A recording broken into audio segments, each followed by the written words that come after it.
જય હિન્દ વિદ્યાર્થી મિત્રો, સ્વાગત છે તમારું આજના વિડીયોની અંદર. અને આજે આપણે જોવાના છીએ ધોરણ 10ના વિજ્ઞાન વિષયની જે અસાઇનમેન્ટની સિરીઝ શરૂ હતી તેનું પ્રશ્નપત્ર નંબર 3 વિભાગ સી. તો શરૂ કરીએ આજના વિડીયોને. આજનો તમારો પહેલો પ્રશ્ન છે કે નીચેના વિધાનોને રાસાયણિક સમીકરણોમાં રૂપાંતરિત કરો અને ત્યારબાદ તેઓને સમતોલિત કરો. પહેલું છે એમાં હાઇડ્રોજન વાયુ નાઇટ્રોજન વાયુ સાથે સંયોજાઈ એમોનિયા બનાવે છે.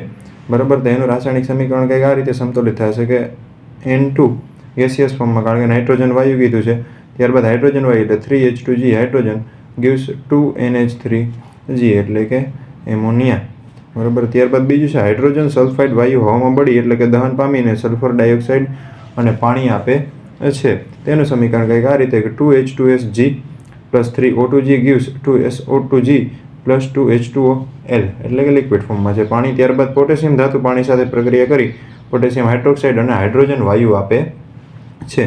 તેની પ્રક્રિયા કે 2Ks + 2H2OL gives 2KOH AQ + H2G. કારણ કે અહીંયા પોટેશિયમ ધાતુ કીધી છે, ધાતુ છે એ સોલિડ ફોર્મમાં એટલે S આવે.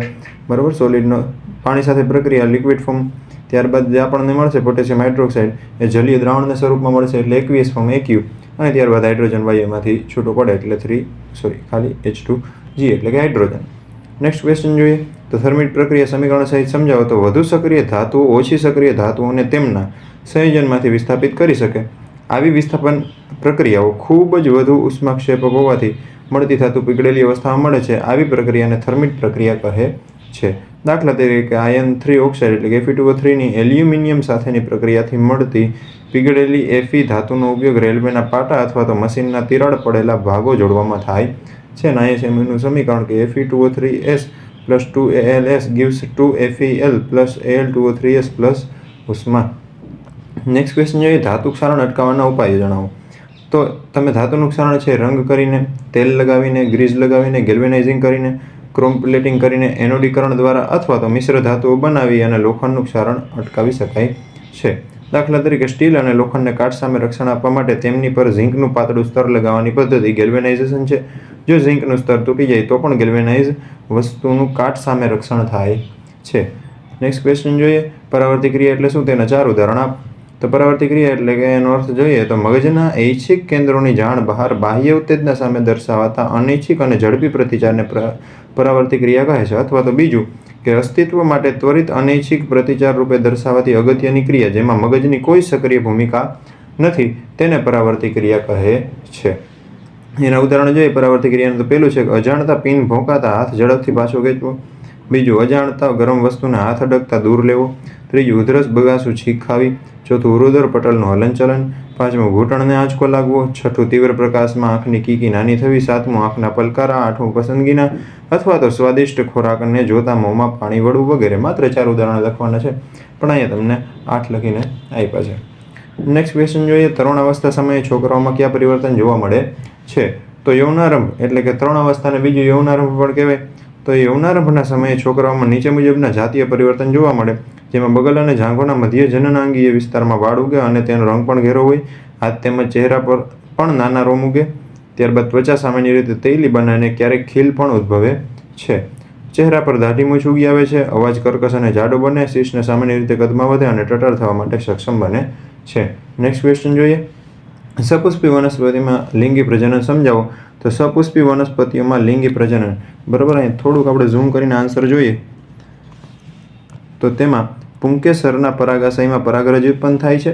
અંડાશયના અંડકમાં માદા જન્યુકોષ એટલે કે અંડકોષ ઉત્પન્ન થાય છે. પરાગનયન એટલે શું તો કે પુંકેસરના પરાગાશયમાંથી પરાગરજની તે જ પુષ્પના કે અન્ય પુષ્પના સ્ત્રી કેસરના પરાગાશય સુધી સ્થળાંતર થવાની ક્રિયાને પરાગનયન કહે છે. આ પરાગનયન છે એમાં 2 પ્રકાર પડે, એક સ્વપરાગનયન, બીજું પરપરાગનયન. તો કે પરાગરજનું સ્થળાંતર એક જ પુષ્પમાં થાય તો એવા પરાગનયનને કહેવાય સ્વપરાગનયન. અને પરાગરજનું સ્થળાંતર એક જ પુષ્પમાંથી બીજા પુષ્પમાં થાય છે તો એને કહેવાય છે પરપરાગનયન. તો પરપરાગનયનની અંદર પવન, પાણી કે પ્રાણીઓ જેવા પરાગવાહકો છે એ ભાગ લે છે. નીચે જોઈએ તો ફલન.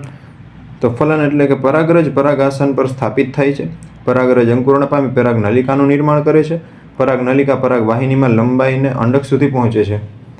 અને પરાગરજ દ્વારા ઉત્પન્ન થતું નરજન્યુ કે પુંજન્યુ પરાગ નલિકામાં પસાર થઈ અંડકમાં હાજર રહેલ માદાજન્યુ એટલે કે અંડકોષ સાથે જોડાય છે. જન્યુકોષોના આ જોડાણને ફલન કહે છે. ત્યારબાદ એની આ રીતની કંઈક આકૃતિ તમને જોવા મળશે.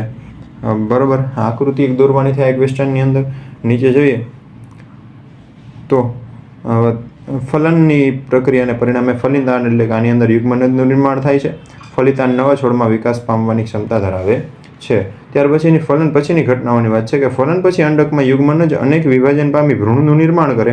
અંડકની ફરતે સખત આવરણ વિકાસ પામે અને અંડક ક્રમશઃ બીજમાં પરિવર્તિત થાય છે. બીજમાં ભાવિ વનસ્પતિ અથવા તો ભ્રૂણ હોય છે. તે અનુકૂળ પરિસ્થિતિમાં નવા છોડ તરીકે વિકાસ પામે છે. આ ક્રિયાને બીજ અંકુરણ કહે છે. અંડાશય ઝડપથી વૃદ્ધિ પામે અને પરિપક્વ થઈ ફળમાં રૂપાંતર પામે છે. નેક્સ્ટ ક્વેશ્ચન છે તમારો બહિર્ગોળ લેન્સની સામે વસ્તુને F1 અને Oની વચ્ચે, O એટલે કે પ્રકાશીય કેન્દ્ર, એની વચ્ચે મૂકતા તે વસ્તુના મળતા પ્રતિબિંબની કિરણાકૃતિ દોરો. પ્રતિબિંબનું સ્થાન, પ્રકાર અને પરિમાણ જણાવો. તો સૌપ્રથમ વસ્તુનું સ્થાન F1 અને Oની વચ્ચે છે. બરાબર, તો અહીંયા કંઈક આ રીતની આકૃતિ તમારી થશે કે જ્યારે આ રીતની વસ્તુ F1 અને Oની વચ્ચે પડી છે, અહીંયા રહ્યું F1 અને આ રહ્યું O, ત્યારે એનું પ્રતિબિંબ કંઈક જે સાઈડ વસ્તુ પડી એ જ તરફ મળશે, પણ કેવું આભાસી પ્રતિબિંબ મળશે. આ રીતની કંઈક તમે આકૃતિ જોઈ શકશો. બરાબર, ક્લિયર કરી દઉં થોડું. આ રીતની આકૃતિ તમને દેખાશે. ત્યાં પ્રતિબિંબનું સ્થાન જોઈએ આપણે તો લેન્સની વસ્તુ તરફની બાજુએ અને વસ્તુ અંતરથી વધુ દૂર અંતરે પ્રતિબિંબ મળે છે. આભાસી અને ચતુ પ્રતિબિંબ છે અને પરિમાણ છે વસ્તુથી મોટું એટલે કે વિવર્ધિત. તો મિત્રો હવે પછીનો જે પ્રશ્ન છે એ છે 45 નંબરનો. અંતર્ગોળ અરીસાથી 10 સેમી દૂર મૂકેલી વસ્તુનું વાસ્તવિક પ્રતિબિંબ મળે છે. જો પ્રતિબિંબ વસ્તુ કરતાં 4 ગણું મોટું હોય તો અંતર્ગોળ અરીસાની કેન્દ્ર લંબાઈ આપણે શોધવાની છે. તો અહીંયા વસ્તુ અંતર u 10 સેમી આપ્યું, પણ વસ્તુ અંતર u છે ને હંમેશા માઇનસ દ્વારા દર્શાવવામાં આવે. -10 સેમી થાય. મોટાવણી m બરાબર -4, કારણ કે 4 ગણું પ્રતિબિંબ છે અને પાછું વાસ્તવિક પ્રતિબિંબ છે એટલા માટે. તો m બરાબર -v/u સૂત્રની અંદર બધાની કિંમત મૂકીએ તો -4 -v જે સૂત્રનો હતો અને છેદમાં -10 એટલે v બરાબર તમારો જવાબ થાય -40 સેન્ટીમીટર. હવે અરીસાના સૂત્ર મુજબ જઈએ તો 1/f બરાબર 1/v પ્લસ 1/u બધાની કિંમત મૂકીએ તો 1/40 પ્લસ 1/10 આ થાય -5/40. તેથી 1/f બરાબર થાય -1/8 અને f બરાબર તમને મળે -8 સેન્ટીમીટર. નેક્સ્ટ ક્વેશ્ચન છે અવરોધોના સમાંતર જોડાણ માટે સમતુલ્ય અવરોધનું સૂત્ર તારવો. તો જોઈએ આપણે કઈ રીતના. તો અહીંયા બે કે તેથી વધુ અવરોધોના એક તરફના છેડાઓ એક સામાન્ય બિંદુ સાથે અને બીજી તરફના છેડાઓ બીજા સામાન્ય બિંદુ સાથે જોડેલા હોય તો અવરોધોના આવા જોડાણને સમાંતર જોડાણ કહે છે.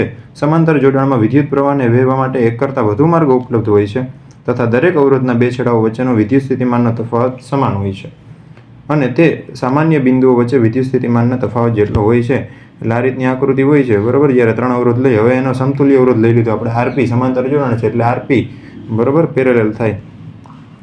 તો અહીંયા જે આકૃતિ એ છે એમાં જોઈએ એ મુજબ 3 અવરોધ R1, R2 અને R3 ને A અને B બિંદુ વચ્ચે સમાંતરમાં જોડ્યા. આકૃતિમાં દર્શાવ્યા મુજબ વિદ્યુત પ્રવાહ I એ બિંદુ આગળ 3 અવરોધોમાં વેચાઈ જાય અને આ પ્રવાહોના મૂલ્યો આનુષંગિક અવરોધોના મૂલ્ય પર આધારિત હોય છે. તો R1, R2 અને R3 ના અવરોધોમાંથી વહેતા વિદ્યુત પ્રવાહ અનુક્રમે I1, I2 અને I3 હોય તો I બરાબર થાય I1 + I2 + I3.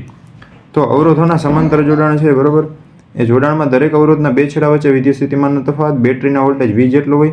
ઓહમના નિયમ મુજબ I1 બરાબર થાય V/R1, I2 બરાબર V/R2 અને I3 બરાબર થાય V/R3. તો અહીંયા I1, I2 અને I3 ની કિંમત મૂકીએ આપણે તો I બરાબર થાય V/R1 + V/R2 + V/R3 ને સમીકરણ નંબર 1 કહી દઈએ. હવે જે આ 3 અવરોધો છે R1, R2 અને R3 ના બદલે A અને B બિંદુ વચ્ચે એક જ અવરોધ RP જોડીએ તો પરિપથમાં વહેતો વિદ્યુત પ્રવાહ પહેલા જેટલો જ અર્થાત I જ રહેતો હોય તો RP ને પરિપથનો સમાંતર જોડાણનો સમતુલ્ય અવરોધ કહે છે. તો I થાય બરાબર આ રીતે I થાય V/RP. હવે સમીકરણ 1 વાપરીએ અહીંયા તો V/RP બરાબર V/R1 + V/R2 + V/R3. V common નીકળી ગઈ. બરાબર, એટલે સામે જે એક V અને આમાંથી જે કોમન કાઢ્યો તો એ V એ સામસામે એવું કેન્સલ આઉટ થઈ જાય તો વધશે 1/RP બરાબર 1/R1 + 1/R2 + 1/R3. આમ અવરોધોના સમાંતર જોડાણનો સમતુલ્ય અવરોધ RPના વ્યસ્તનું મૂલ્ય એ સમાંતર જોડેલા અવરોધોના વ્યસ્તોના સરવાળે જેટલું હોય છે. RPનું મૂલ્ય સમાંતરમાં જોડેલા નાનામાં નાના અવરોધ કરતાં પણ નાનું હોય છે. તો મિત્રો આપણો જે પ્રશ્નપત્ર 3નો સેક્શન C હતો અહીંયા થાય છે પૂરો. જલ્દીથી જ એક નવા વિડીયો સાથે મળીશું. ત્યાં સુધી બધાને જય હિન્દ.